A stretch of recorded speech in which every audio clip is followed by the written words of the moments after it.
Addio bravemunde.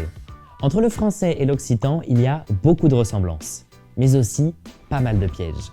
C'est d'ailleurs pour ça que je vous salue en disant adieu et que personne n'est surpris. Aujourd'hui, vous l'avez compris, on parle des faux amis. Et dis donc Raphaël, t'as déjà remarqué qu'en occitan, il y a des mots qui ressemblent énormément au français, mais dont la signification n'a absolument rien à voir? Ah, oh.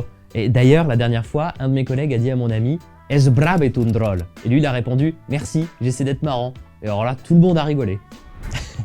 Normal, en occitan, drôle, et ça ne veut pas dire drôle, ça veut dire enfant ou garçon. Et drôle, c'est la fille. Et comment on dit drôle, alors? Tu peux dire plazen ou amusarel en fonction des contextes.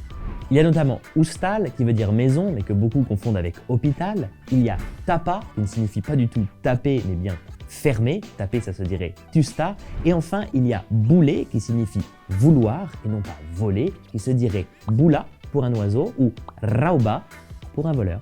Moralité, même quand ça ressemble, il faut toujours se méfier. Exactement. Et justement, c'est ça qui fait le charme de la langue. Tu crois que tu comprends, et en fait, l'occitan t'apprend à écouter pour de vrai. Ma Jacob, bravemunde, et une autre fois.